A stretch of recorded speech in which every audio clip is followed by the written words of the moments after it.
What's up, guys? Welcome into Packers Total Access. My name is Clayton. You can check us out on packernet.com. Find me on Twitter at Packers_access, live on Facebook, YouTube, X, Rumble. Join alongside Tim in Green Bay. I'm in Tennessee, down here in Redneckville, USA, here to talk some Packers. Beautiful thing about the interwebs, you can be anywhere on the face of the planet and connect and talk about the team you love. Tim, how you doing today, bub? Doing good, man. Happy to be here talking some ball, man. This is going to be great. We're like 11 days away from camp, something like that? Yes, sir. It's Ready right to around, go. baby. We got it. We're there. We made it. It's pretty much all but done. We're trying to cram in all the chalk talks now, obviously, getting all the film study in before we get into training camp. Because once training camp kicks off, gang, it's just going to be reporting from training camp every single day. That's going to be the goal, looking at the position battles and all the matchups we got there. And then, Tim, we're going to literally – 1 week into training camp, we're going to be talking family night, then a preseason game, another preseason game, another preseason game. Man, it's going to be wild. So yeah, and before you know it, it'll be week 1, and we'll be celebrating that dub over the Lions. That's how we do. And if this is your first time tuning in to PTA, welcome. We go live daily talking Packers. This is something that happens 365 days a year for the most part. We talk. It just depends on what season it is. If it's draft time, we're talking NFL draft. We're talking prospects. We'll probably do a college football preview here pretty soon and do it through the lens of the Green Bay Packers. All right, who are some of the top prospects that you can kind of look out for during the college football season? We're going to jump right into training camp. We'll be giving you daily updates, going live daily.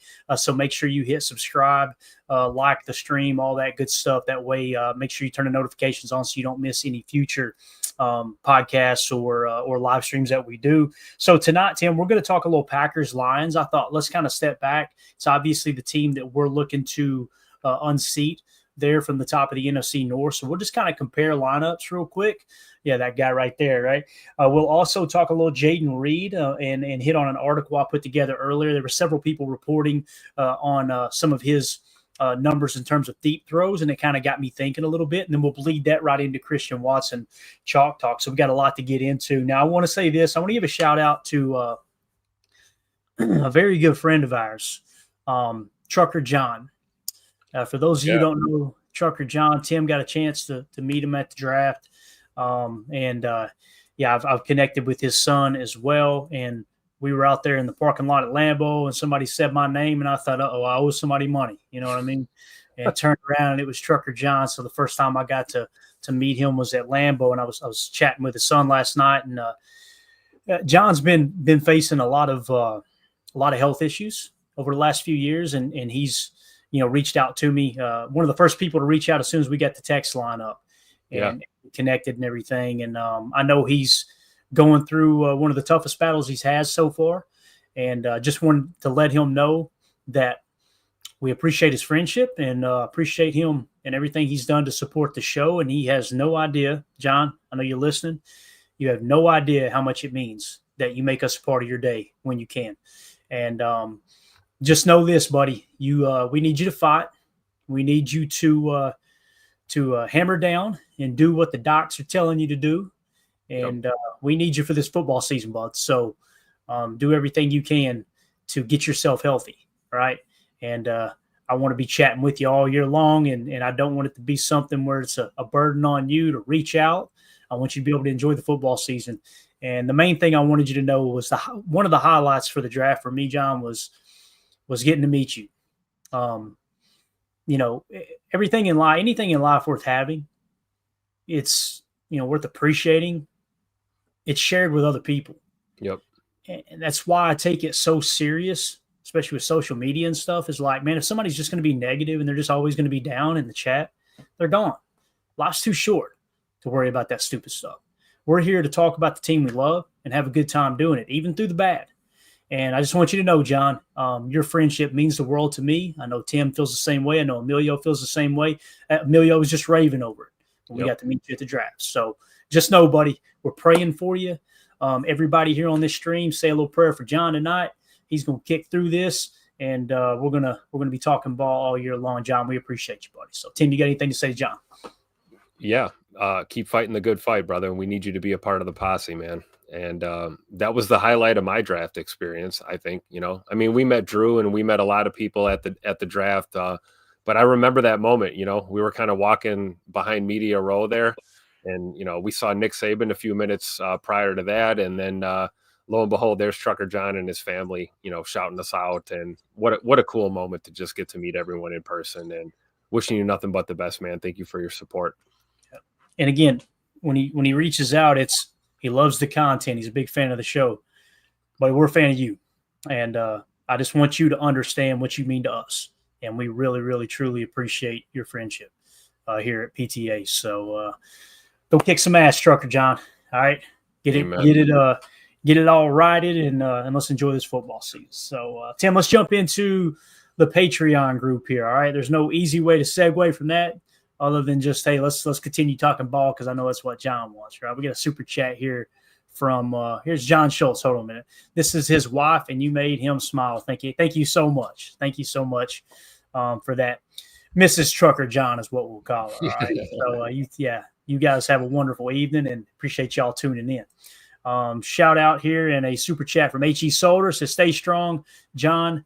What is the strength of this Packers team, and does that strength counter what the Eagles and Lions want to do? Man, that's a great question right off the bat. We'll get to the Patreon questions here in a second. Let's hammer this the super chat here. So what is the strength of this Packers team, and does that strength counter what the Eagles and Lions want to do? I think the strength of this team, Tim, that's a great question. I think the strength is the run defense. Now, you guys tell me, what's the Eagles' strength? It's their running game. Run defense and run game. Right. So we're pressed into what we do well on defense is in a good spot, not to say it's perfect, but in a really good spot to counter or at least shut down their running game for the most part, right? Now, I go back, Solder, to the playoff game, and why did we lose that game to the Eagles? I personally believe we lost that game to the Eagles because of our offensive line. And then lo and behold, what do? We go out and we sign Aaron Banks at left guard so we can kick Elton Jenkins to center and go ahead and part ways with Josh Myers. Your offensive line got better. You also used a second-round pick, which many fans were upset about. Use a second-round pick on Anthony Belton to shore up that offensive line. And, Tim, it's almost like you're getting an extra draft pick with Jordan Morgan. Jordan Morgan now being fully healthy and going to come out this year as well. So I think we did a good job addressing what we needed to, right, to kind of press into beating teams like the Eagles and the Lions. And, again, our strength is our run game too. It's our run defense and our running game, our run offense, right? And now if Jordan limits the turnovers, this is a recipe to beat both of those teams. It really is. Now you got to go out there and do it, obviously. What do you think, Tim? You differ there? You got another answer? What do you think? No, I would agree with that 100%.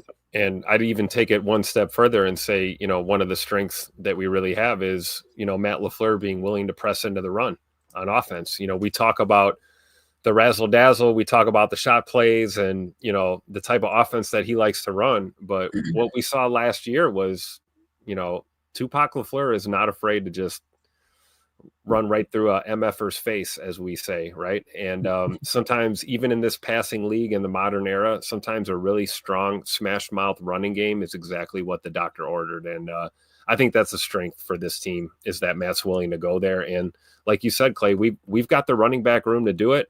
Hell, we got receivers that can carry the ball as well.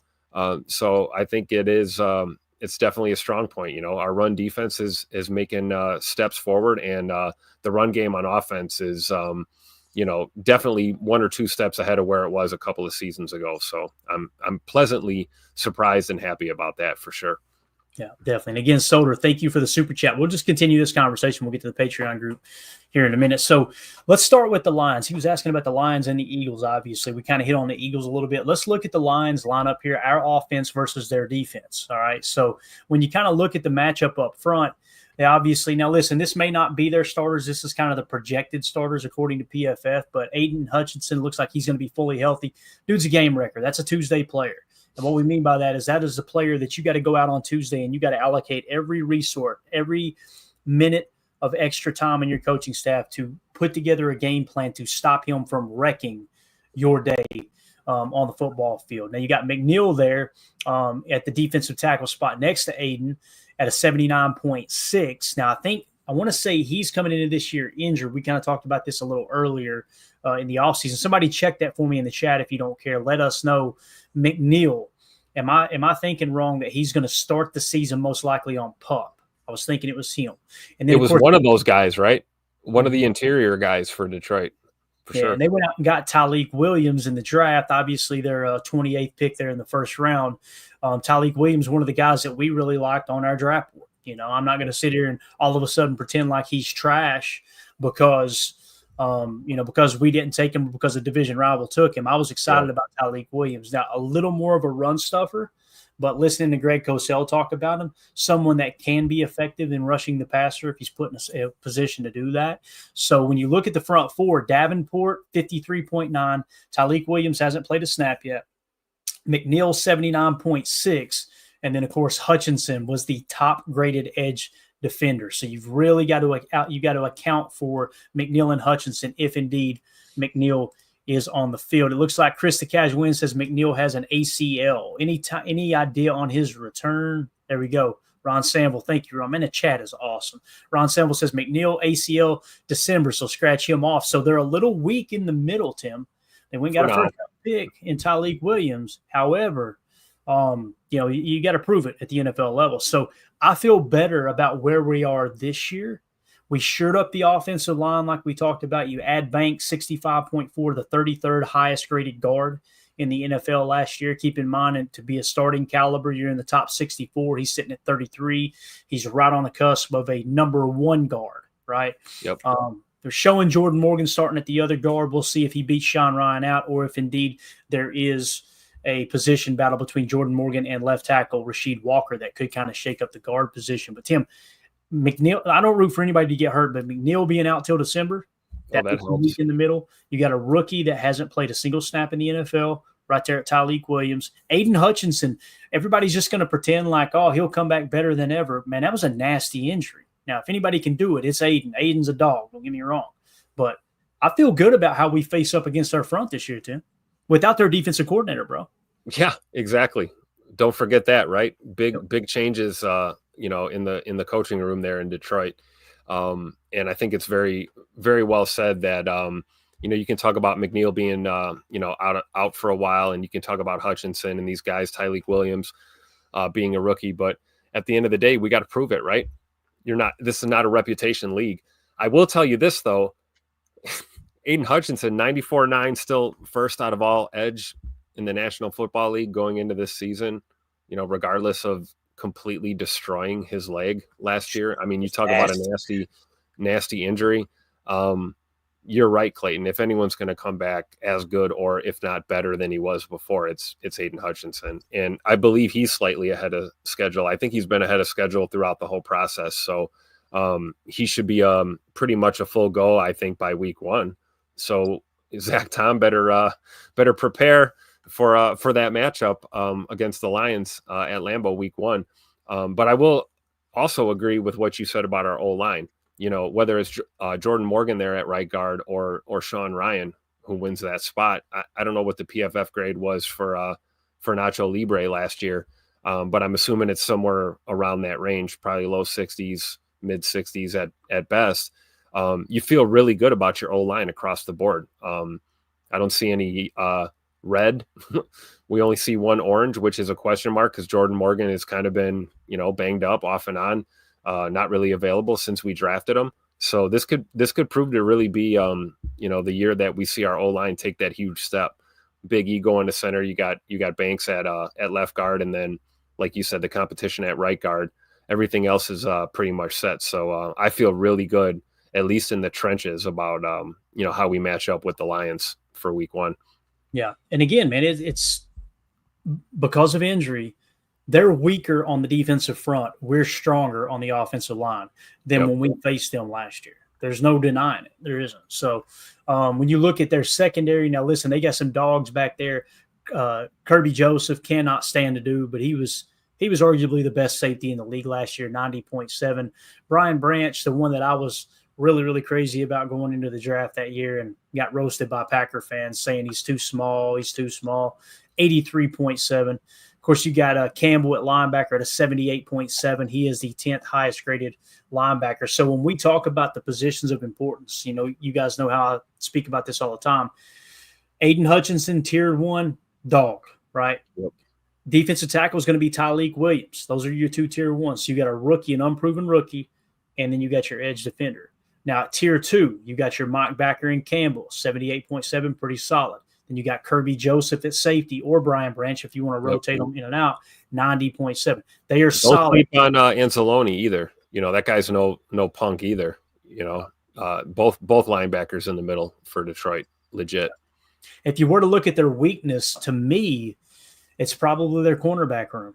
They picked up DJ Reed in free agency, if I remember correctly. Yeah, right there. They picked him up in free agency. Terrion Arnold has been underwhelming, to say the least, right? Yeah. So you notice who they got lined up over him, too, at the Z is Golden. Right? Oh, man. Let's go. 220 yards, 3 tutters. Let's go. Yeah. That's going to be a fun little matchup there, because Terrion Arnold was one of the top corners in the draft the previous year. Now his one of the reasons why his PFF grade is so low, if I remember correctly, too, he was a penalty machine. He was constantly getting called for pass interference and everything. So that's just kind of a quick glimpse into our offense versus their defense, 11 personnel versus their nickel.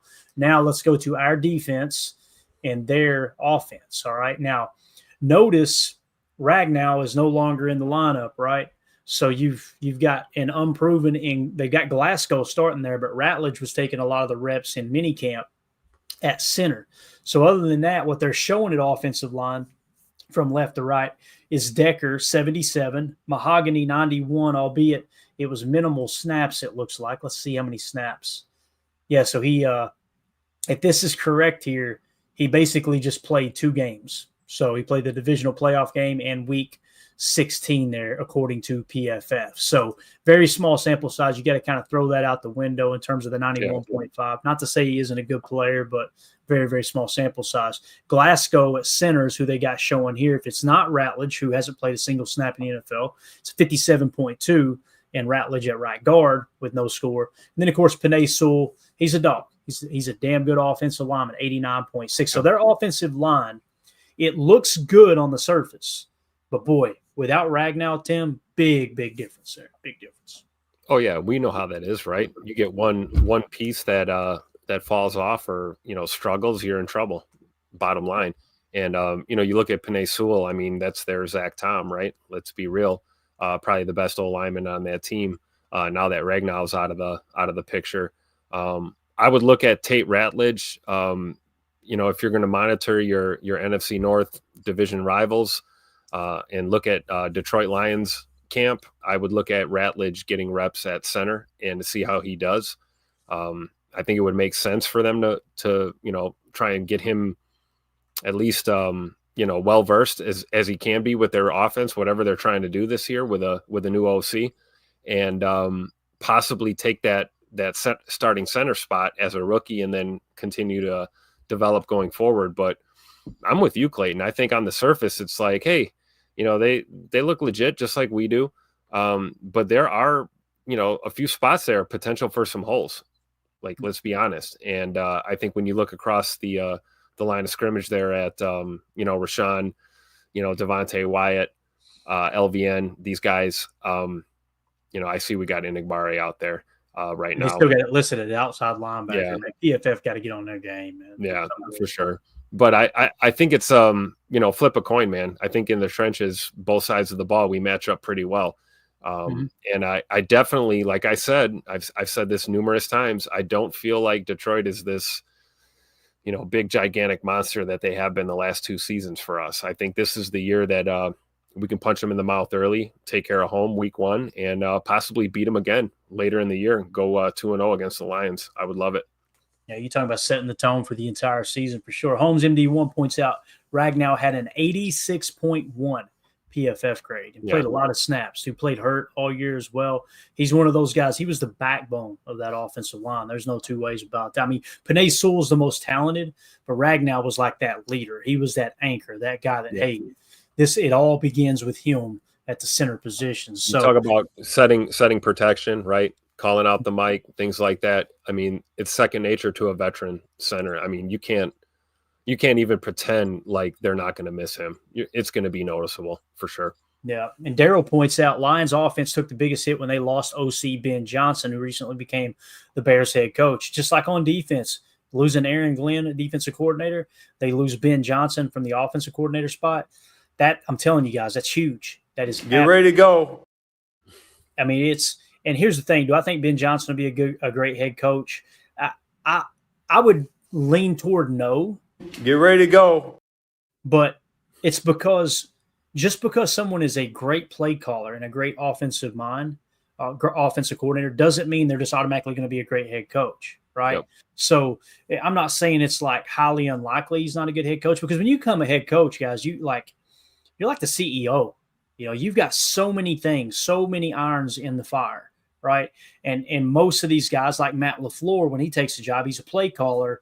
He tried to go find his DC, right, and let the defense coordinator run the defense, and he could kind of step back. But as we've seen even with Matt LaFleur, sometimes the challenge flags are questionable. Sometimes the clock management's questionable because they're so embedded in calling the next play and trying to, cipher through their entire play sheet for the game planning leading up to that week's opponent, that you kind of lose sight of other things. So what I'm saying is, I think that Detroit, if they had just lost the OC, I'd be sitting there going, I'm feeling pretty good about this matchup. But they lost the DC as well.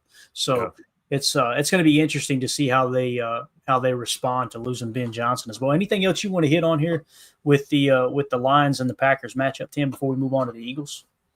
Just real quick, Clint in the chat said Goff is a different quarterback when pressured. I think that's well said and very true. I think he's a type of guy that will manage the hell out of a game for you, right? I call him check down Charlie all the time, but I don't think you can sleep on a guy like Jared Goff at all, because he is a talented quarterback. But Clint's right, man. If we can get pressure to him, and notice how he's not saying sell out and blitz every down, he's just saying get pressure to the quarterback. And I firmly believe, man, some of these guys that we have in the trenches, man, if they can win and stay gap sound and win their one-on-ones and pressure Jared Goff, it's going to be a recipe for success for our defense for sure, because he is a totally different QB when he's got pressure in his face, for sure. Yeah. The most recent trend, let's just go back 4 years, right? In 2021, he was a 60.3. In 2022, he jumps to a 72.4. 23, he jumps to an 85.6. And then last year, he fell back to a 78.8. I can't imagine he's going to play better without Ben Johnson. So might be getting that 72.4 range there, right? And it all begins and ends, obviously, with the quarterback position. So going to be interesting. They got a good run game, too, with Gibbs back there, 90.1. Amon-Ra St. Brown, it's another Tuesday player. You got to do whatever you got to do to stop him. Sam Laporta, another solid player. He's the 10th highest graded tight end. So, again, it's going to come down to how do they respond without Ben Johnson. It's going to be exciting to see how that all unfolds. So let's move on now to Coach Len doing the Lord's work out here, calling it like he sees it, right? Ben Johnson is cringe. It's so true, man. So true.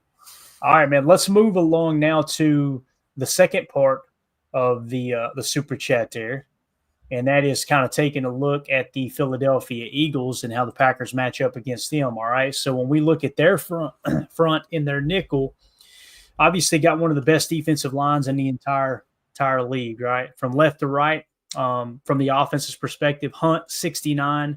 Ojimo, if I'm saying that right, 70.4. Jalen Carter ended up finishing at a 73.3, the 18th highest rated defensive lineman. And then Smith on the edge, I think that's Nolan Smith, 73.9. He was the 27th highest graded edge defender. So when you look at their defensive front, it's one of the best in football. But again, we talked about this. You spent your offseason preparing to play people like the Philadelphia Eagles. That's why you bolster that offensive line. And now Jordan is healthy, right? It's not going to be one of those things where you're limited on how much you can run play action, because you want to neutralize a good pass rush. Get under center and run play action, especially wide zone boot, which is Matt LaFleur's forte, if you will. Now, Zach Bond, this one right here, Tim, I'm not going to be surprised if Zach Bond has a down year, because last year there's one of these that don't belong. right? Yeah. From the time he got in the league, 65, 44, 50, 71, then all of a sudden, bang, he was up to a 90. Don't be, and listen, I'm not hating on anybody's Wisconsin Badgers out there. I know people get passionate about their Badgers just like I get passionate about my favorite college teams too. We got a huge Milwaukee fan base in here as well. I know we got a lot of people from Madison that watch the show and listen to the show on the podcast. Not trying to dog the Badgers, but one of these scores. We'll do that in 2026 when the Irish come to Lambeau. One of these scores does not belong. And I personally believe it's the 90.2 from 2024. Now, he's obviously in the middle of that defense. I think he was recently playing edge or kind of a hybrid type backer. And then last year, they actually put him at stack backer, and he really excelled. You've also got Nakobe Dean at a 77.4 back there at the linebacker position. Now, Cooper DeJean, obviously 86.3 in the slot. Solid football player. Would have loved to seen him in Green Bay, but you can't have them all, right? So on the other side, you got Ringo, seems to be the weakest link at corner, 65, which isn't bad, just minimal snaps it looks like.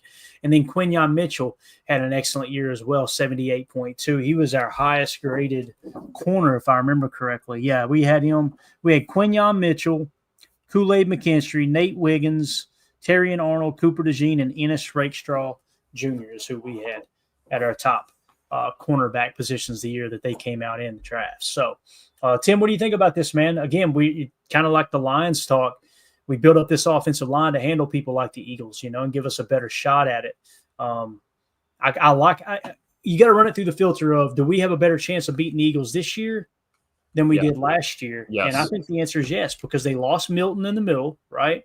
And there was somebody else they lost too. Like they had several departures. So I think I feel a lot better. Yeah. What are they going to be without Oren Burks? It's a good question, Tim. I'm not being serious, but I know but clearly though, I mean, looking at the trenches, like Jalen Carter is going to be a problem, right? He's going to be a problem for any team that he faces, which, looking at our O-line, it makes me feel good about Big E making that step over to center. We got Aaron Banks at left guard, right guard to be determined. Hopefully it is Jordan Morgan or Sean Ryan. I think it's probably going to be one of those two. But either way, man, you're going to have to run some tandem blocking to account for Jalen Carter in the front. And then looking at PFF grades, like, again, not a knock on Bucky and the Badger fans out there and Zach Bond, but there's no way he's the best linebacker in the NFL. I refuse to believe that. I do think that this may be a year that, I don't know if you see a regression, but I think he may come back to earth, so to speak, compared to last year. And honestly, the same with the great white hype, Cooper DeJean. A lot of Packer fans were pissed that we didn't draft him. He balled out his rookie year, taking nothing away from him, but ranking him the number one corner in the NFL it's a bit lofty for me after just 1 year. So I do think this is the best opportunity we've had in recent memory to go ahead and beat Philly with the lineup that we have, the staff that we have. It's a new year. It's not 2024 anymore. What you did last year is irrelevant. Yeah, you're the defending champs, but we don't care. It's a new season, new dawn, new day, right? Yep. And we're feeling good. So go Pack, go. And again, when you get down to the nitty gritty and say, okay, why did we lose to the Eagles, right? Why did we lose to the Eagles? Coach Lynn hammers it here. If Nixon does not fumble, who knows how that game will go. And if Fitzpatrick makes his block, Keyshawn doesn't fumble. That's all I got to say. If Nixon does not fumble that football, we don't fumble the opening kickoff and give them a short field to score a touchdown. Imagine if Green Bay had went down and scored a touchdown. That game unfolds totally different because now you really take them. I don't want to say you take them out because it's really, really early in the game, but you give them a reason to steer away from their running game, which is Saquon Barkley, right? And it's one of the strengths we had anyway, and force Jalen Hurts to beat you through the air. I think Jalen Hurts threw for like 140 yards or 150 yards, if I remember correctly. It was something I know he had. It was one of those things that we shut Saquon down to a certain extent in terms of yards per carry. When you look at the overall yards, it looks worse than it actually was. But that fumble and then 3 interceptions. Now, one of those interceptions, I will take it to my grave saying I understand why Jordan threw it. Single coverage on Tavion Wicks, man up. saw the numbers. Jordan saw the numbers. Back to the ball. Let's just give you guys a shot. Dontavion's got to do a better job of going up, and if you're not going to catch it, at least turn into a DB and bat that thing down. But you can't lose a turnover differential. You can't fumble the kickoff, right? And here's the thing about Keyshawn with that. What makes Keyshawn a great returner is he's fearless.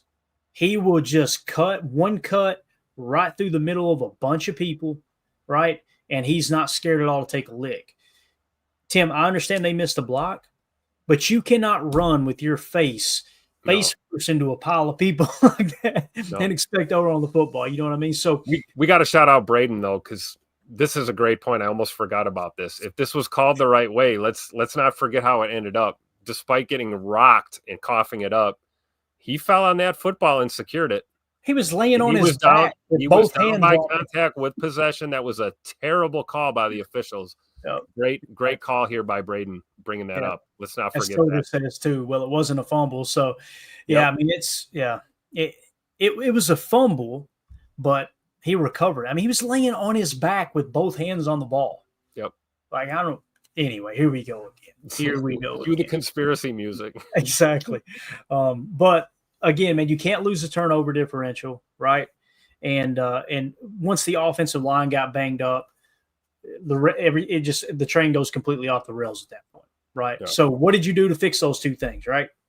Obviously, Keyshawn or whoever the returner is this year there's going to be emphasis on protecting the ball all year long. Nicole Hardman. I guarantee you they're going to be focused on protecting the football now after it pretty much cost you a playoff game, right? So protecting the football, Jordan Love healthy, more under center, all that stuff. You beefed up your offensive line a bit. You're in a better position to beat the Eagles as well. The Packers got better this year, guys. They got better. And we lost Jair. Okay, you understand Jair played less than 50% of the snaps, right? So, yep. And you look at the Eagles. Do you think the Eagles really got better? But they definitely didn't get worse, right? Yeah, I don't know enough about what they did in the offseason, to be honest with you, Tim. We'd have to pull up a separate, you know what I mean, like additions and subtract. I just remember them losing a few people. Like, yeah, I remember Milton because everybody's like, we need to sign Milton. I'm looking at it going, oh, I mean, he's good, but again, you overpay for great, not overpay for good. Hey, yeah, and we lost a few guys too, right? Mm-hmm. Jair's gone, right? We've made some changes. We got a new center. It's part of the league, right? So I think definitely if you're looking at just bird's eye view right now, I give the Packers a little edge as far as who improved more in the offseason, for sure. DJ in the chat says, great point here. Sophomore slumps would make them worse in the secondary. It's a great point. Great point. Yes. Like you can't expect Cooper DeJean to go out there and grade out as the highest graded corner, right? Same thing with our boy Quinyon Mitchell, right?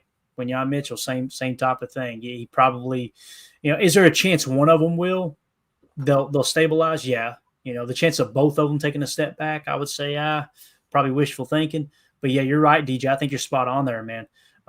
History would suggest they are going to take a slight step back to a certain extent. So when we look at their offense compared to our defense here, Tim, obviously their offensive line from left to right, Mailata, 95, the highest graded tackle in the league. Dickerson, 78, the 8th highest graded guard. Jurgens, 65.6. He was the 14th highest graded center. Steen at right guard, if he does start there, 40.7.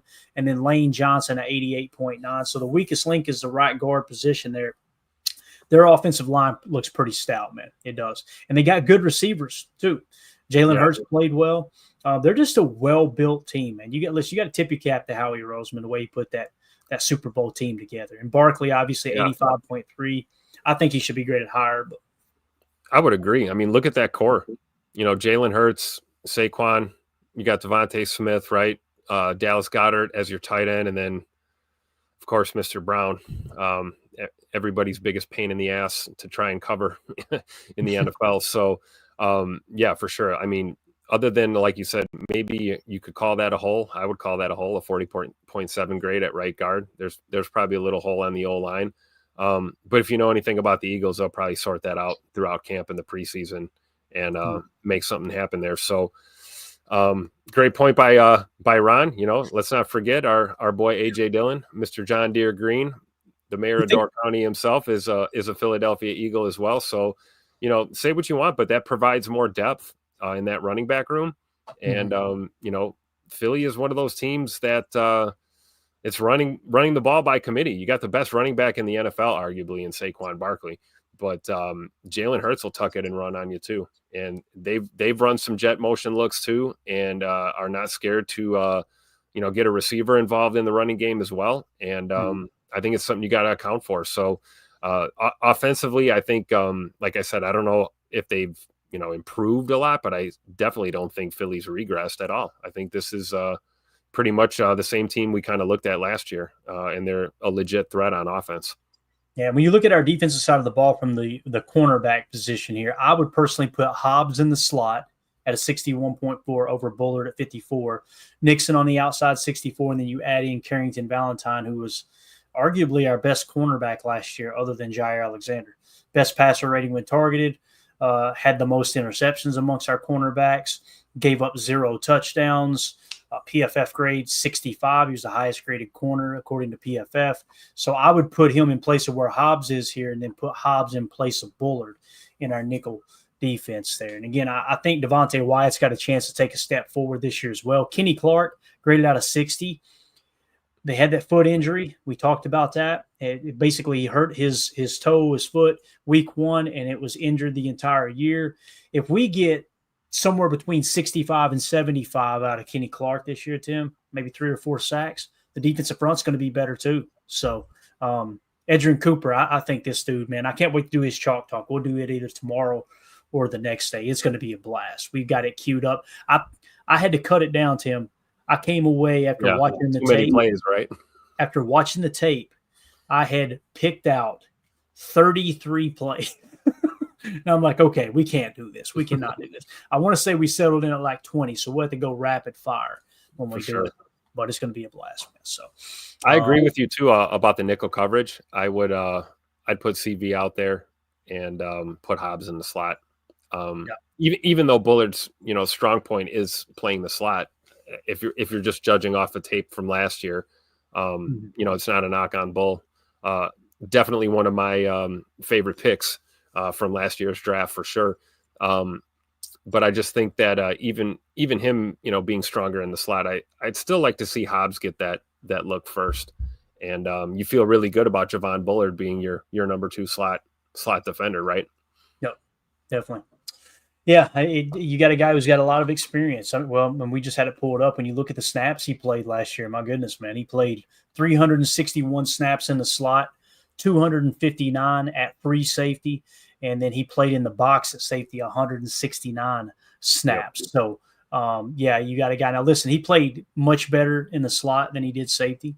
I'm going to say that until the cows come home. But look at the safety room he's in, though, right? I mean, right. It's hard to look good when we got X back there. You got Mr. Williams. I mean, it's tough.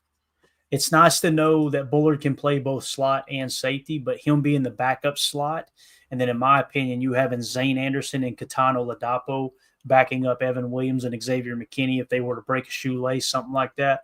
That makes me feel a lot better about the defense there, bringing back Zane Anderson the way that Goody did. So there you go, though, guys. There's just kind of a little glimpse into Packers versus the Eagles. And again, trying to think, Tim, that's a little later in the year when we play the Eagles. Let me pop this up here real quick. Week 10, Monday, November 10th.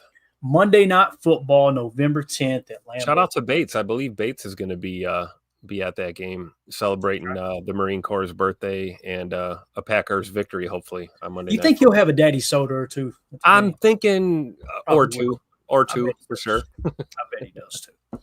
So, yeah, we got, again, the Lions week 1, 4:25 kickoff, 3:25 Lambeau time, obviously.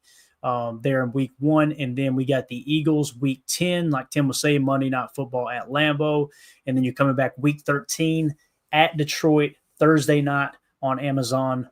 No, it ain't Amazon Prime. You know what that is, Tim? What date is that, Tim? Can you look that up for me? Week 13. 13. It's showing a 1:00 kickoff on a Thursday. Is that a Black Friday game? No, that's Thanksgiving Day. So that's it's Thanksgiving Day. Yeah, and it'll be on Fox. So we'll be on 5. That's what was throwing me off. I'm like, is that prime at 1 o'clock? Yep. So 1 there you p.m. go. Eastern, 12 Central. Yeah.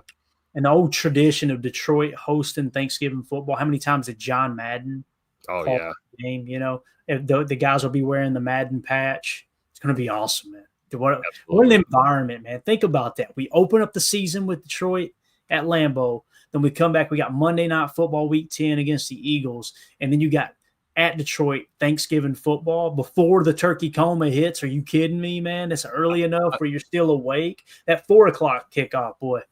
I'm over there snoring on the couch trying to open one eye and take a peek. I love that they gave us a little freebie there in between too, right? You know, go to New York and play the Giants. You know, that should be a little that's basically a glorified walkthrough getting ready for your next game, right? Unless they march Mr. DeVito out there. You know how that goes. Oh no. Sorry to bring that up. But all right, so there you go. There's the Packers-Eagles preview coming up in week 10. All right, that's going to do it for hour 1. For those of you listening on the pod, we will see you on the other side for hour 2. We're going to talk a little Jaden Reed, and if we have time, we're going to do a Christian Watson breakdown of his tape. But we'll see you on the other side for hour 2. Appreciate y'all. For those of you listening on the pod, welcome into hour 2. All right, let's get into a little Jaden Reed talk here, Tim. I put an article together earlier. I was combing through the old intrawebs and came across a few different things, and multiple people all of a sudden acknowledging and realizing, damn, Jaden Reed actually was pretty good on deep balls last year. I mean, I know we were all told that he can't catch football and he sucks, right? But the bird is the word, baby. Yeah. So let's just jump into it here. Following a solid but not standout 2024 season, the Green Bay Packers are counting on their young talent to step up significantly in 25. General Manager Brian Gutekunst emphasized the need for urgency after the team's wildcard loss to Philadelphia, though his free agent moves, adding guard Aaron Banks and slot corner Nate Hobbs, seem more practical than aggressive. And you know what, guys? I would rather be practical than aggressive. Go fill the needs instead of trying to reinvent the wheel and going out there for a huge splash signing. Like, you got better on the offensive line by signing Aaron Banks because now Elton replaces Josh Myers. And then, of course, Nate Hobbs steps in with Jair, moving on to the Baltimore Ravens. You got a guy in Nate Hobbs who, if they can get him back to his rookie form, the guy graded out in the 80s his rookie year. You guys know how excited we are for Edgerrin Cooper this year because he graded out at 85 his rookie year. That's so rare. Hobbs did that his rookie year as well. If anybody can get it out of him, it's Jeff Hafley, obviously. Running back Josh Jacobs, who rushed for 1,329 yards, 15 touchdowns in his first year with the team, was vocal about roster needs, stating, quote, "I think we need another DN. I think we need another DB. And I think we need a wide receiver. We need a guy that's proven to be a number one." Goody, however, dismissed such player input, saying, quote, "It really didn't move the needle for me," end of quote. Instead of chasing big names, the front office chose to rely on existing talent, putting players like cornerbacks Carrington Valentine and Keyshawn Nixon, edge rusher Lucas Van Ness, and wide receiver Jaden Reed in position to take on larger roles. If you guys will remember here, his rookie year, Jaden Reed graded out a 73.3, and then in 2024, last year, this horrible season people talk about, 71.7 was where he graded out with a receiving grade of 71.6. Reed's potential is undeniable, but his 2024 performance was inconsistent. In week 1, he exploded for 171 yards and 2 touchdowns on 7 touches in a thrilling game against Philadelphia in South America. Yet in week 14, he was held to 0 receptions and 0 yards in a critical Thursday night divisional matchup in Detroit. I'm trying to think, was it the Detroit game that he got hurt? There was I think somebody mentioned it in the chat the other night. I can't remember what game it was where he got hurt on a jet sweep, but he got absolutely clobbered. But that may have been the game there. So you guys can check out some of these next-gen stats on your own time there. They're all right here in our Patreon article if you want to give them a look. It's a little bit hard to see online, but Jaden Reed, the big thing that sticks out here, I'm going to get a little bit close because I want to read this off for you. When you look at his short distance, which is under 10 yards, right? Under or at 10 yards, okay? His catch rate over expected was a -6%. His medium from 10 to 19 yards of depth was a -6.3, I believe it is. But then, Tim, when you go to his catch rate over expected for deep balls, 20 plus air yards, plus 32.6%.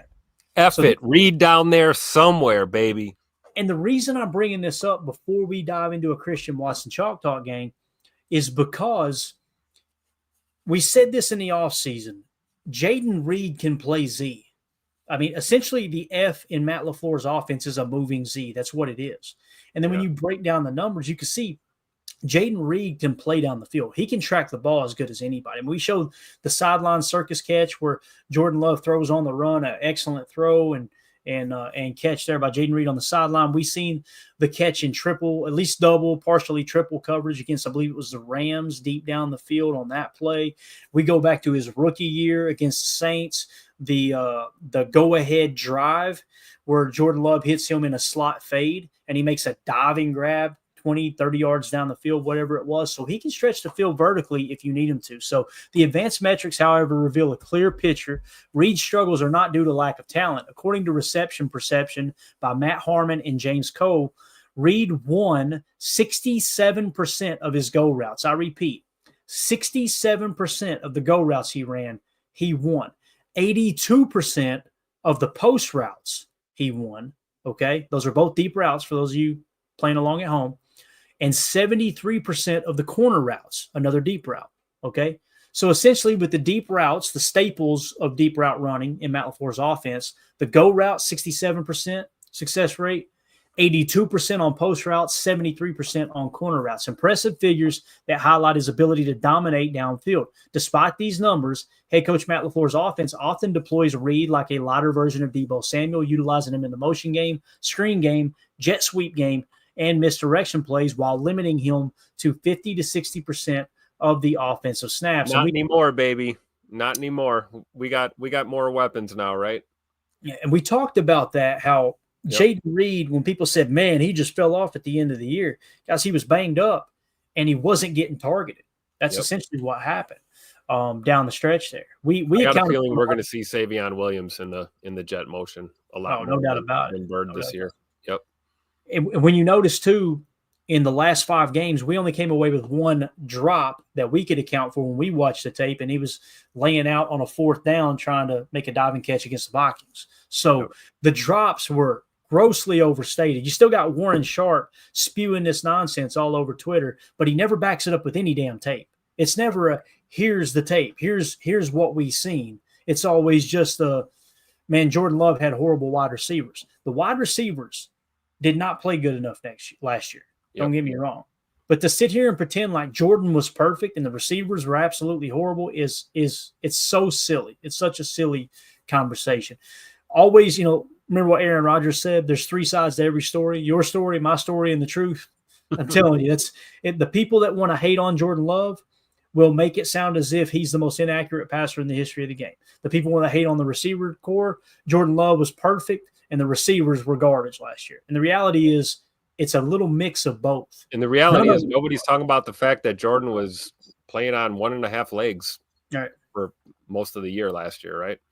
Exactly. So the Packers receiving core has a reputation in fantasy football and sports betting circles as a group of solid but unpredictable players who take turns producing, often leaving fans and bettors frustrated. That is a real thing, by the way. Don't believe me? Ask Jacob the Beard. Reed's metrics, however, suggest he could break out of this mode. With Christian Watson's sideline, Reed has an opportunity to claim more go and post routes in a run-heavy offense that sets up play-action passes well, especially with quarterback Jordan Love's strong arm. You guys know he led the league in completions of 20-plus air yards, 20 air yards or more last year with 24. In that statistical column, all right? So LaFleur's... I don't listen too much Taylor Swift. LaFleur's schematic brilliance paired with Jacobs' dominance on the ground creates an ideal environment for Reed to shine. As rookie Matthew Golden develops, the Packers should lean more heavily on Reed, not by abandoning his versatile role, but by increasing his downfield targets. I repeat, by increasing Jaden Reed's downfield targets to match the elite metrics he's already shown he can produce. So, Tim, we're going into this year, and the reason I put this together, I've seen a couple of those write-ups and man, let's kind of dive into this a little bit. We've been talking about 11 personnel is what we're going to run the most, right? And the way I see 11, with Christian Watson starting on the puck, Romeo Dobbs X, Jaden Reed F or slot, and then, of course, Matthew Golden in the Z. And then you've got, from a rotational standpoint, Dontavion Wicks coming off the bench.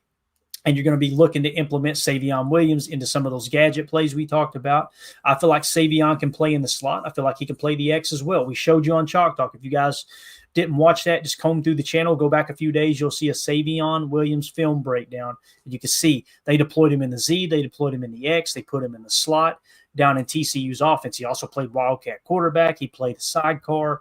He did it all.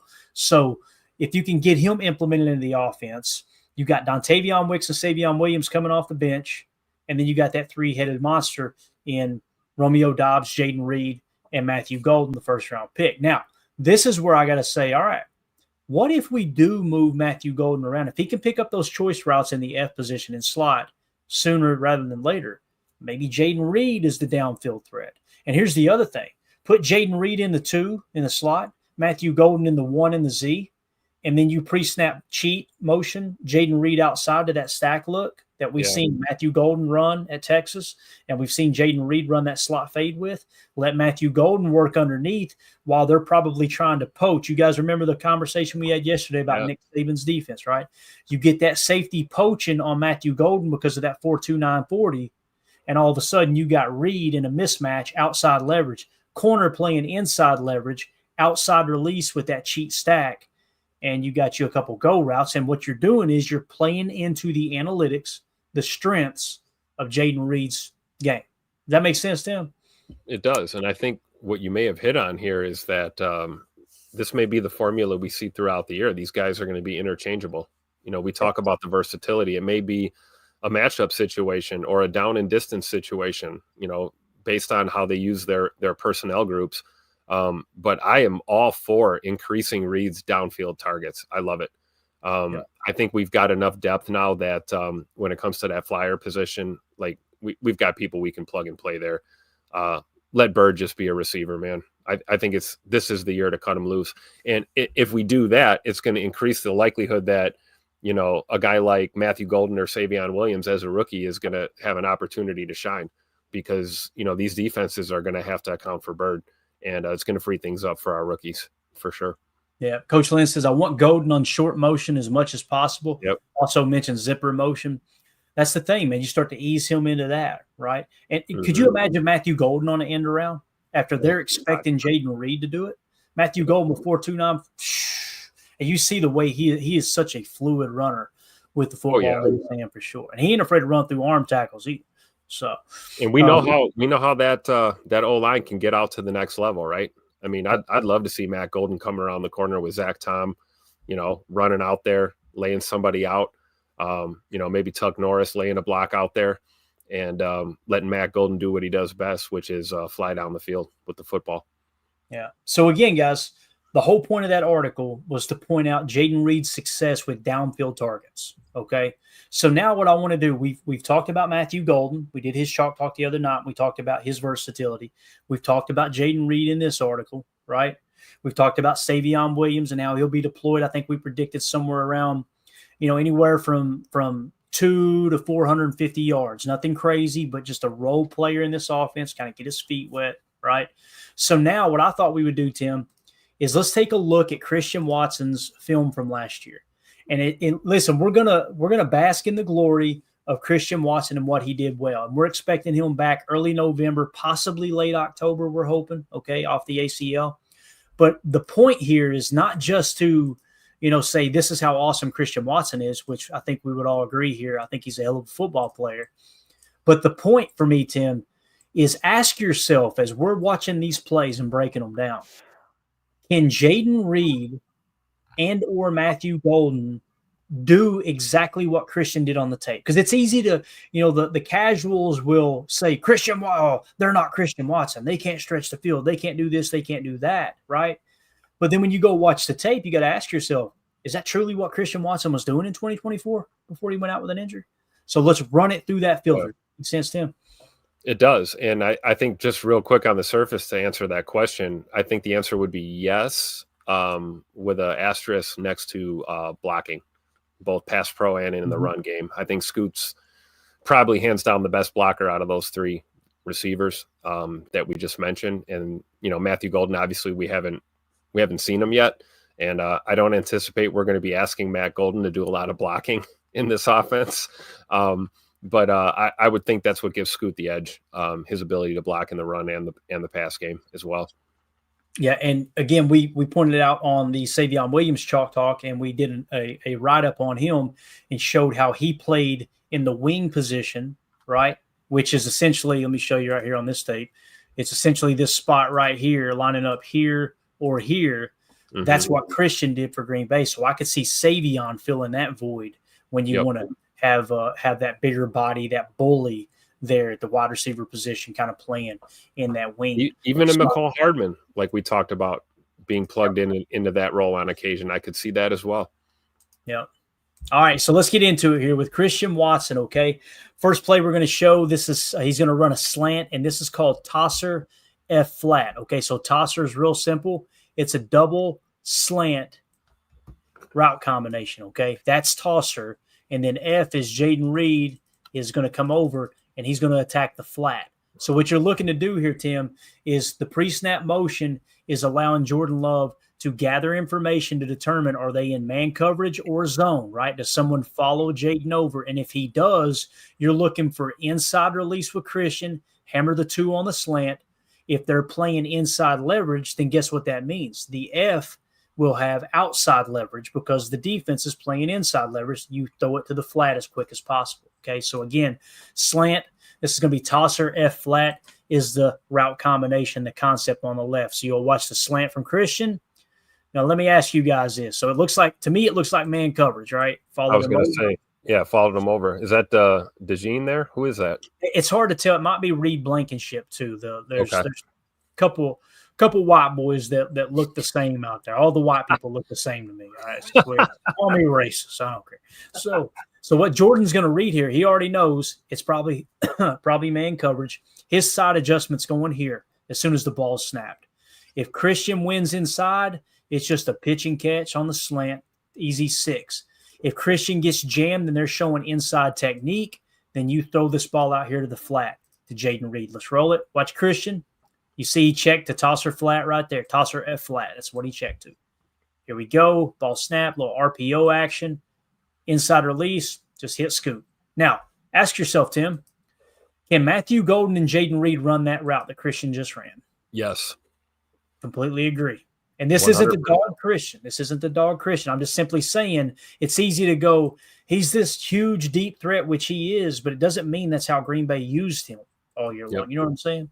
And you're absolutely right. He's also a bigger target when you look at our receiving core, right? I mean, who are the biggest wide receiver targets you have? It's probably Scoot and Dobbs, as far as big body. Now we got Savion Williams in the mix. I could see him running this route as well. Yeah, completely agree. So there you go. The answer to the first question is yes.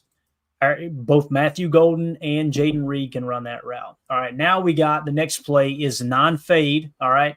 And we're going to be running a Hoss F out. So this is real simple. The Hoss is the 1 runs a curl route. The 2 is going to run a go or a non-fade in this case. And then the F is going to run an out, okay? So you got a little spacing concept underneath where Jordan's going to take this actually Malik Willis here. He's going to take the snap, and he's going to read safety first. He's going to try to hold the safety in the middle of the field, and if he does so, you love Christian winning on the outside right here, okay? So if he wins on the outside, you throw the fade. Now, if for some reason they're sugaring you, this safety climbs over and they bracket cover to Christian, now your eyes are going to go immediately underneath, and you're going to be looking to hit the F out or try to hit the curl on a timing route. Okay, so again, this is just a Hoss concept, which is a 1 curl, 2 fade with an F out in the number 3, which is Jaden Reed. So again, ask yourself, can Matthew Golden and Jaden Reed run this route that Christian does right here? It doesn't mean they can do it as effective, but can they do it? Christian cooks him. Pretty ball by Malik. Great catch. We've seen Jaden Reed make that type of back shoulder throw. Matter of fact, I think he made or that type of catch. I think he made it in the playoffs against the Eagles, if I remember correctly, a back shoulder catch. So we know he can do it. We see Matthew Golden do it at Texas. Can he do it at the next level? Now, I like my chances with Christian Watson here as opposed to Jaden Reed or Matthew Golden if you gave me my my choice. However, I'm not ruling out that Matthew Golden and Jaden Reed can't run that route. Yeah, I agree. It's certainly the route for sure. And again, this comes down to the bigger target, right? You're putting a ball up here. Scoot's a big target. You see him go up, time it perfectly, secure the catch. But we just talked about Matthew Golden and his vertical leap and his ability to high point a football, even being a little bit shorter in stature compared to some of these other receivers. And to the same point, we see Jaden Reed do it as well. So I agree, Clayton. I think they're all capable of running this route. Again, if you say Clayton, you get to choose. Would you rather have Christian running that 9 fade or Jaden Reed or Matthew Golden? I'm taking Christian Watson. However, I'm not looking at this route going, oh no, who's going to run that? We can handle that. We can handle that. Great position to be in, considering we're not going to have Scoot until at least October. So it's good that we do have guys that can fill this role. Yeah, completely agree. All right, on to the next play. This light is burning my retina right now. All right, so now we're going to run a Z climb, okay? A Z climb. So here you're seeing the F, Jaden Reed motioning over to a stack. Remember the Texas tape we talked about, right? So he's going to be lining up behind Dobby over there. And with the climb route, Christian is just going to kind of run. Some people call it, a country climb, deep crosser. I like climb because you could tell these guys, they're not set on a step-by-step basis on how they're going to run the route. You kind of find the soft spot as you're climbing up the field running the crosser. So how many times have we seen Jaden Reed run a crosser, Tim, a climb route, right? We've seen Matthew Golden do it on the college tape as well. I have no problem thinking that either of those two guys could run this route right here. Again, Malik Willis lucks up a little bit here because this corner shouldn't be able to pick the ball off, but great job by Scoot cutting in front of him and kind of breaking his ankles. You can see that DB was reading. He thought he had a pick, but Christian cuts right across the face. And again, I don't think Jaden Reed or Matthew Golden would have a problem running that climb route at all. I don't either. Can you run it back from the top? Mm-hmm. Great job by Scoot here. Watch him get skinny and split the coverage. If he runs that a little flat, he's going to run right into trouble. Yeah, so, and that's why we call it a climb, right, Tim? Yep. Like you're climbing through traffic right here. You just you know the spots you want to get to. Absolutely, and it can be tempting, like especially when you're as fast and dynamic as a guy like Watson, or Matt Golden, for example. It's tempting to want to just go with the flow and break that climb, and it's just a great example of Scoot doing what he's supposed to do, and then Malik Willis here hitting him in stride. Great ball. I mean, like you said, it was good defense too. Mm-hmm. I mean, they were in a position to try and make a play on that, but Scoot just took it away from them.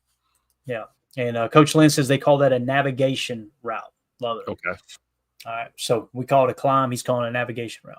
Yeah, you can see it too off the snap that Scoot kind of bent. He kind of baited him to the inside a little bit. Yeah, as he's running the route, he kind of gave him that look like, "Hey, I'm gonna right there," and then boom, right in between you. Yeah, it kind of sets the mock up a little bit. Yeah, great patience as a route runner. And you see that with Matthew Golden's tape as well. Yep, definitely. That's the polished stuff that Jordan was talking about. Yep. All right, here he is back in the 2, and he's going to be running an F post. I got him listed as an F here. Now, listen, he's on the line of scrimmage. However, being in that number 2, it gets a little tricky. If you want to call him the X here and say that this is the F, that's cool. We can just kind of call it what it is. But this F post, it's going to be an 86 combo, right, which is going to be a post and a dig. All right, so that's what this route is right here. So with the post and the dig, let's watch Christian Watson here out of the 2. All right, so he's just going to kind of get upfield and run the post. Woo, mama, there goes that man. Now that's the stride length we talk about, right? Like he pulls away from this Arizona Cardinal defender, cuts over the face, actually over the top of that other safety. Great scheme, great play design by Matt LaFleur too, because look how Tucker takes that other guy out of the play right there, bang, right? And that's what opens it up for Christian. But again, Christian stride length is a real thing in the game of football, not just 40 time, but stride length. And he's got those long legs, right? So you got to ask yourself, once again, we're running this through the filter of can Matthew Golden and Jaden Reed make that play? You guys remember Jaden Reed made this play in triple coverage against Rams. right? Yep. Same route pretty much. Now, can Matthew Golden 4.29 40? I don't think he has any problem separating right there at all. Especially the way Scoot gives that little outside jab step. Look at this, Tim. Watch him set him right there. Yep. Just enough separation. I love, right, even before the jab step, how he's just basically running right at his face. And you can see right here, hips are out. It's over. He already dropped. He already dipped the hips and dropped, gave him the lane. It's over already. And again, yes, I can see Bird doing this. I can see Matthew Golden doing this as well. Yeah. And I love what you're talking about there too, Tim. Hold him at the point of attack. Now he's got to bend outside. Why is he playing outside here, guys? Because he knows he's got help here. The problem is Tucker just scorched his guy, and he's now going to take this safety help with him. So this is a real easy play, a real easy read for Malik back here. Malik is simply reading this safety, right?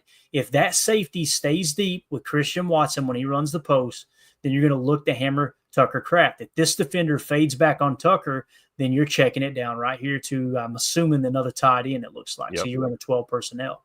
So again, the read goes 1, 2, 3 is your progression, right? So you're going to look for Christian first. If that safety clamps, then guess what? You fire it to Christian.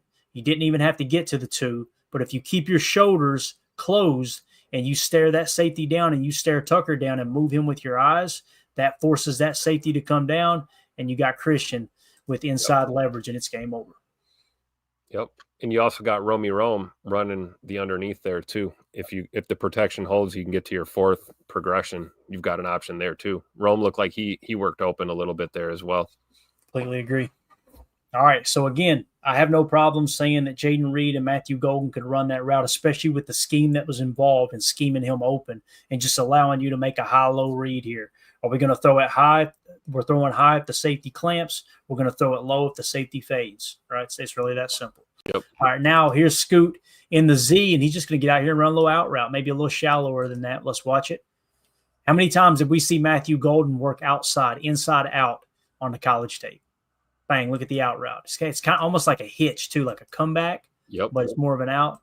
Great hands there at the point of attack. Now, you like that bigger frame, probably an easier completion for somebody like Christian Watson as opposed to a smaller body receiver.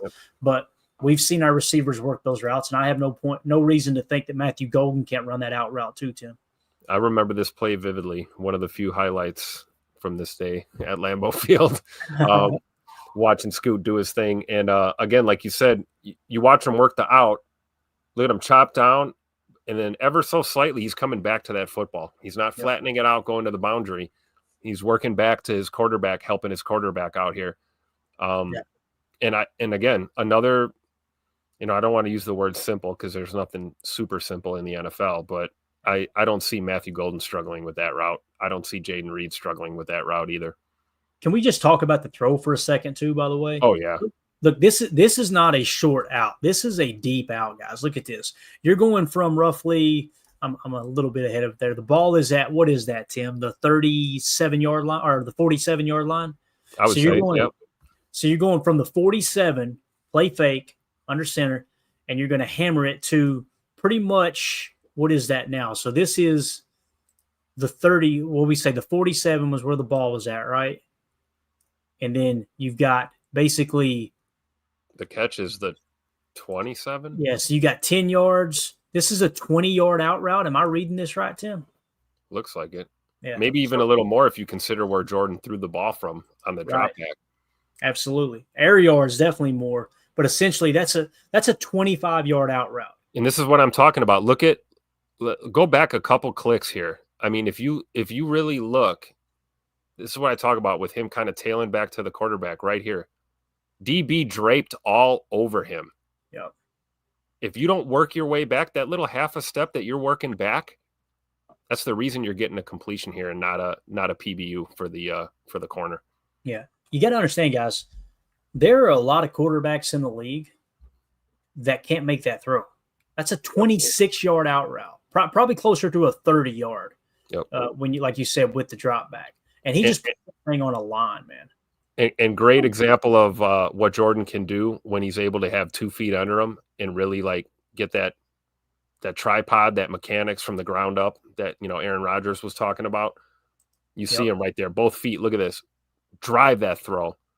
Yeah, look at the recoil, too. Don't that look like Favre and Rodgers because Yep. he's got a hand in his face? Yeah. Yeah, that's a hell of a throw. Great Beautiful catch by Scoot, too. Great hands catch. Good job, Sean Ryan, holding up just long enough, too, by the way. Yeah. All right, next play here. They came out, and this is what we would call a tray left one. All right.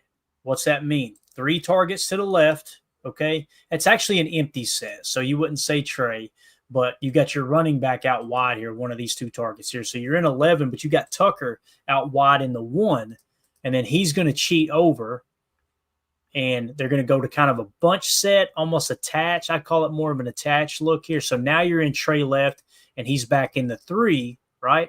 And again, focus on Christian, who is down here in the 1. And he's going to run a Z curl. Again, this is the Z, all right? The Z is on the same side of the tight end off the line of scrimmage. The X is on the line of scrimmage opposite the tight end, all right? So here's a little Z curl. Tell me if you think Matthew Golden and Jaden Reed can run this route, whoever's tasked with it this year. Just going to kind of find some space. Let's sit down. I have no problem thinking they can run that route, Tim. I have no problem thinking that everybody in our wide receiver room could run that route right there. I like Tay Wicks on that route. Yeah. I like Malik Heath on that route. I'll take Get Busy Bo Melton on that route. I mean, yeah. Scoot is just like I said, a bigger target there. Right. And one would argue too, in a scenario like this, if you get that ball out in time, a guy like Matthew Golden's going to give you yards after the catch down the field. He's going to slip that first tackler. Yeah. Now, here's the first play we've seen, guys, where I hesitate to go, okay, this would be less than ideal if we had Jaden Reed or Matthew Golden running this stalk route that Christian runs. Now, what's a stalk route? Stalk route's real simple. The receiver is going to ease out here, barely ease out here, as if he's going to block this cornerback. So he's trying to sell to the corner, I'm going to block you, and then he's going to run a fade. All right? So you understand what I'm saying, Tim? He's going to get out here and go, all right, I'm going to set up the run block, and then I'm gone. All right? Yeah. Now, with that being said, why is that important? Yeah, Lee went crazy there. Looked like John Madden over here drawing on the screen. It's important because what sells this route and sets up this DB is the fact that he knows Christian Watson can block his ass off. Yeah. I don't feel comfortable saying that Jaden Reed can block as good as Christian Watson. Right. I darn sure don't feel comfortable saying Matthew Golden can block as good as Christian Watson. So this is the they're not going to believe. They're not going to believe it as much as Bingo. You see a guy like Scoot flying at you. You're liable to believe that he might be blocking because you've seen it on tape. Yeah. So watch the stalk here, right? That guy kicks in. It's actually a backer. Watch, he's just going to stalk him. Nope, we're gone. It's over. Cooked, right? Beautiful. So, again, this is the first clip that I go, Christian's really good in that stalk route. So that makes sense. All right, next play. He's going to be playing the F. We're going to run a slot cross. He's going to run a climb. So what Scoot's going to do here is run a climb route, and then we're going to have a dig off the back side of it. So that's what you call slot cross combo. It's a dig, climb. The 1 runs a dig. The 2 runs a climb. So once again, we got Christian running the climb route here, or as Coach Lynn was saying, a navigation route. See him split them again, Tim? Oh, man, beautiful. Yep. And then, of course, he's going to hold. I love that, too. The DB puts his hand on Christian. Christian uses that to his advantage. He's like, okay, you want to hold me? That's cool. You get a little shrug. I'm going to take you with me. Yep. Yeah. Now, here's the issue, though. At this point, I don't like Jordan throwing this ball, but I feel on back-to-back plays, I feel like Christian Watson is way better equipped to make this grab than Jaden Reed and Matthew Golden. Although, if you'll remember when we did Jaden Reed Chalk Talk, he made a similar grab going up in Moss, and I think it was a Philadelphia Eagle player in the playoffs. Yep. But look, he's just throwing it up to Scoot in double coverage, mind you, with a wide-open Tucker Craft underneath. Yeah. Right? Yeah. Not ideal. But you'll see Christian just go up and make a play. I don't feel as comfortable with Matthew Golden and Jaden Reed making that play as Christian, although I think they can make that play. In terms of the route, though, both of those guys are built for the They can run the route.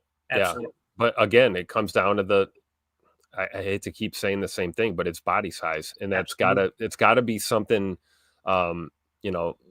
leading credibility to the fact that Jordan did let that ball go. I mean, he's got a big target and Tuck Norris running to the boundary. He could have hammered that, but you got to think, man, he sees Scoot running down there. He's going to put that ball up there and trust Christian to make a play, which is exactly what he does. And to your point about Reed and Golden, yeah, absolutely. They can run that route.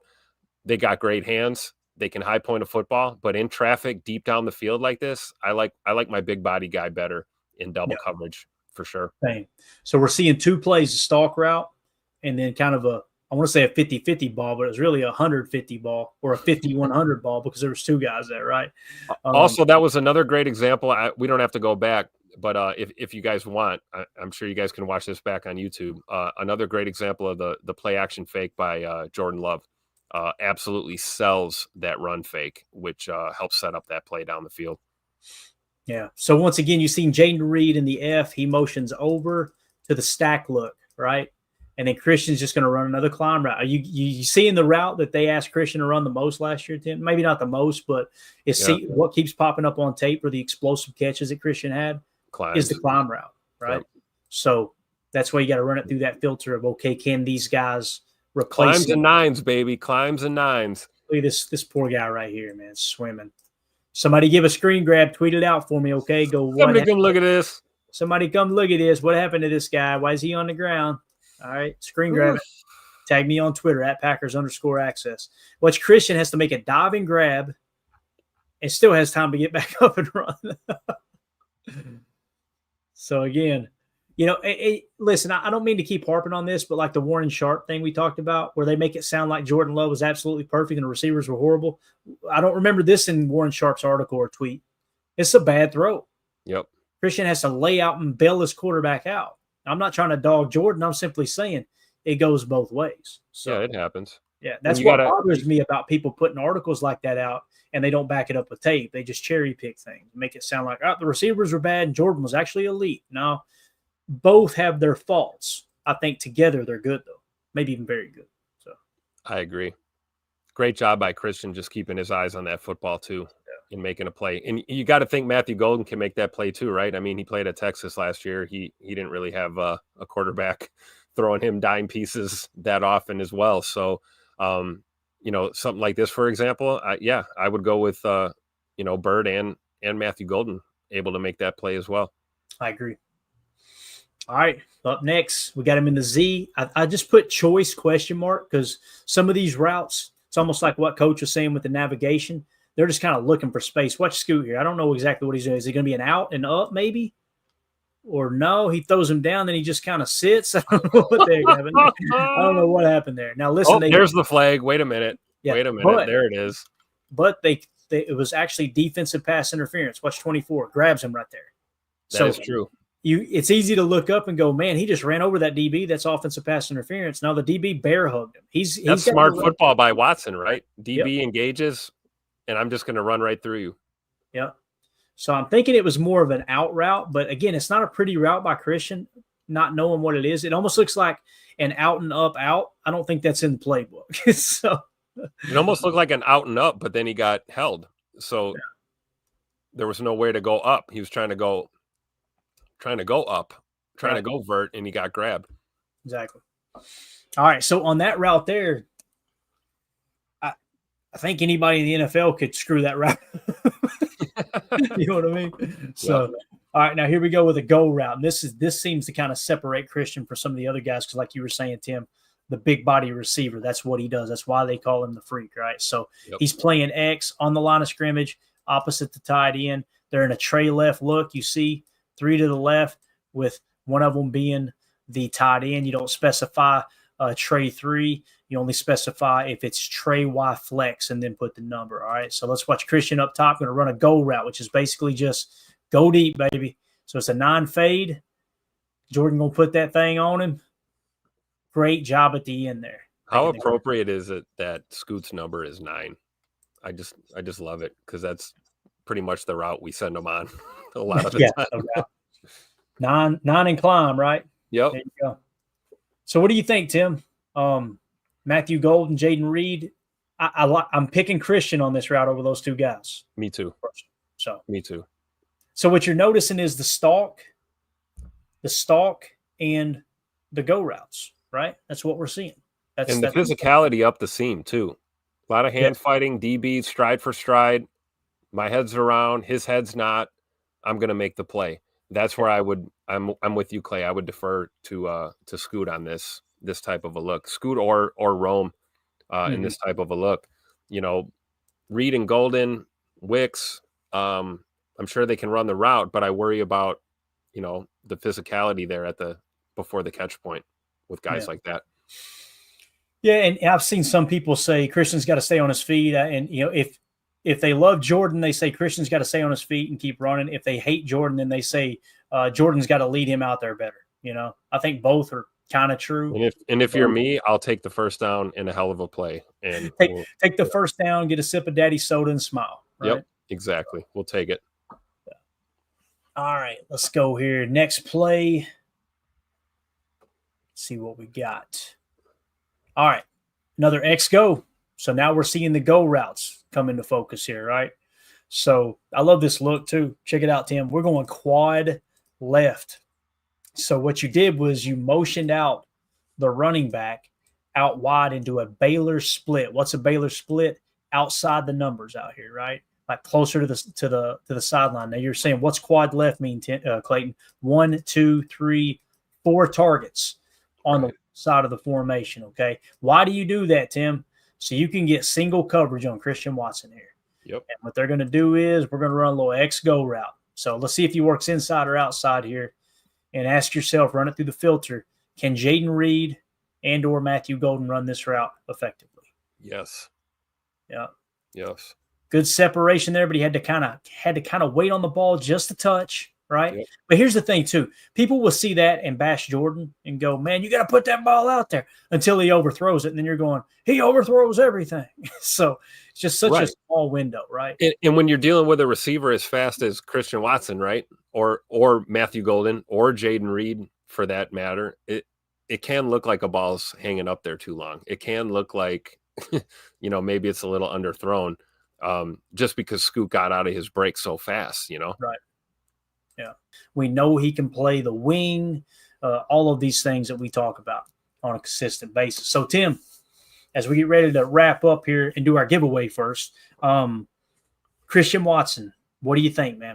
Do you think we'll have any problems picking up the slack that's going to be left off with Christian Watson being out of the lineup until late October, early November?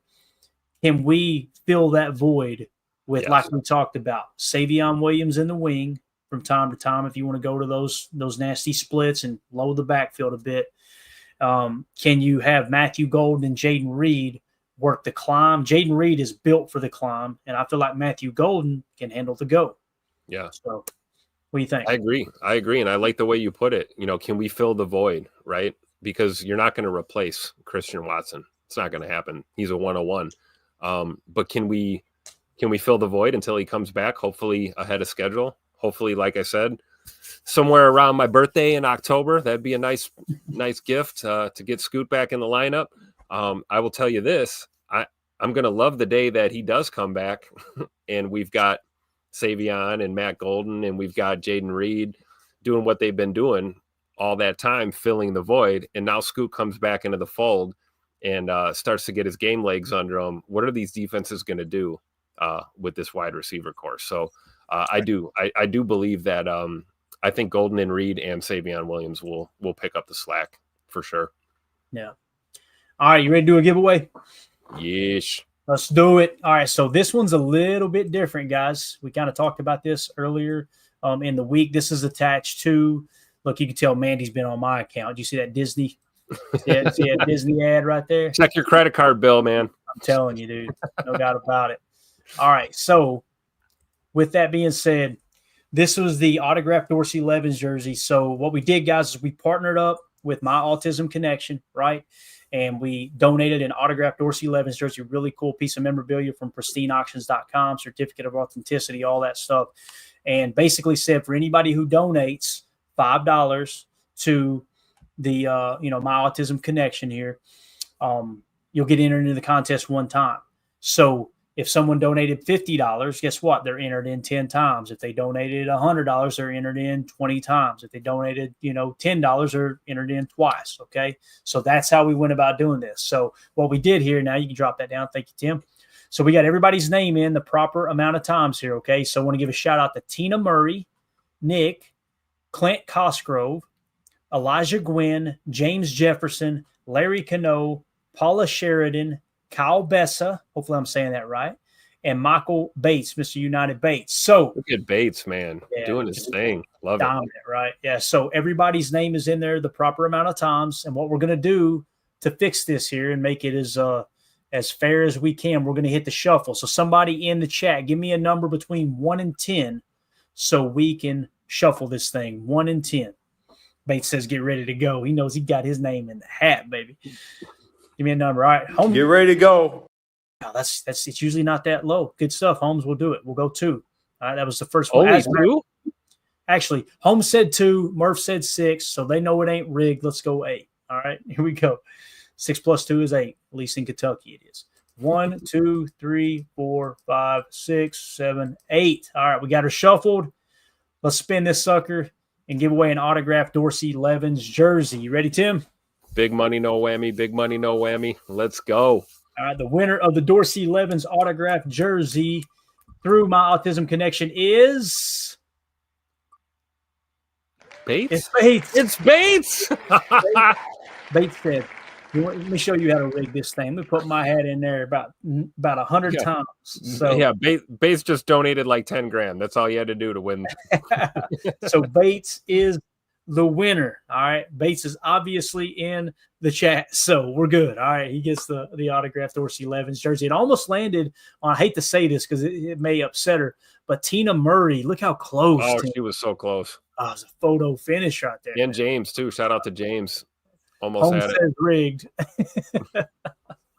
All right. So there you go. That is the winner of the autographed Dorsey Levens jersey. All right, we got a special video from Mary and the good folks over at My Autism Connection. We're going to play this real quick when we get ready to wrap up, Tim. Just a quick little video from them. Crank up the volume. I got the volume all the way up on my end as well as I could, but here they are. And again, appreciate them taking the time to film this video for us. Here we go. Hi, PTA. Hi, PTA. We love you guys. We're the My Autism Connection group. We have the My Autism. Love them shorts. American flags. We just want to say thank you for helping us raise over $500. As you guys can see, I have a little green cheddar, and then Corey has Dorsey Levens, who I know you guys are currently doing a second gift jersey right now, and we appreciate your guys' support. So you want to say anything? Hello, I'm Joey. Yes. I just want to say that, you know, we all appreciate everything that you've done for Mac. You know, your support means a lot to us very much.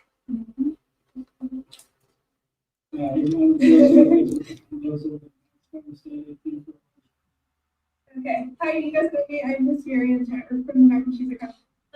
We just want to shout out to people, United Bates especially. He donated $10 to you guys to say hi to us and chat. We appreciate it. We also want to say thank you for keeping the chat friendly, because I know a lot of us have talked about the chat in our Discord calls. It's amazing. We appreciate you guys.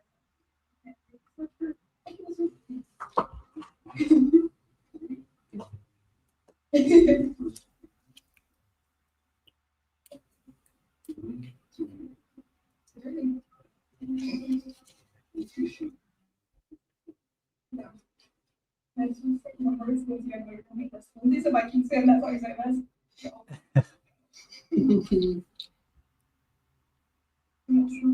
Awesome. Thank you very much. Thank you for your support. Awesome. Good That's stuff. awesome. Yeah, absolutely awesome. Listen, I just want to say thank you to My Autism Connection for giving us an avenue to just do something to kind of help out. It's been a blast getting to know everybody too. It's been awesome chatting with Mary, and getting to meet Mary at the draft was awesome, and several of her friends that she brought up to introduce to us. So what I would like to do is commit to every July of every year that we're doing this silly little show, I'd like to run that same type of giveaway. We'll obviously do a different piece of memorabilia, but just kind of make it an annual thing, if that's okay with Mac. I think that'd be awesome to do that, because it was fun, man. It was awesome seeing the interaction too, and definitely shout out, like I said, to everybody who donated. You guys are awesome. So absolutely, and we appreciate Mac for supporting the pod as well. Yeah, you know, a lot of love from them as well, and you know, we appreciate it for sure. Yeah. All right. Good deal. Well, we're going to get out of here. We will be back tomorrow night, 6:30 p.m. Central Time. All right. For PTA Live. We're going to talk about, if we get it worked up, we're going to do Edgerrin Cooper Chalk Talk tomorrow, boys. What? Let's go. It is so frosty, baby. It's sick, man. Like I said, I could have done 40 plays, and I tried to get it under 20. And I think we were over 20, if I remember correctly. But yeah, it's going to be a blast. So what we'll do is kind of dive into a little bit of Edgerrin Cooper tomorrow in terms of the type of year he had, and give you guys a little quick, brief article, and then we'll jump right into the Edgerrin Cooper Chalk Talk. So it's going to be a blast. We'll see y'all tomorrow, 6:30 p.m. Central Time. Again, shout out to Trucker John. We love you, buddy. You stay strong out there. And you know, man, you got my number. You text me if you need anything, man. You text me if you need anything at all. If you get in trouble with the cops up there, I'll come bail you out. You know what I'm saying? So it's all good. Tim, thank you for your time, man. Appreciate you. Thanks for having me, Clay. Love it. All right, everybody have a wonderful evening. As always, let's go out and be the change we want to see in the world. We love you too, Mary. Thank you so much. Go Pack, go. There we go. Nice. Bye, guys.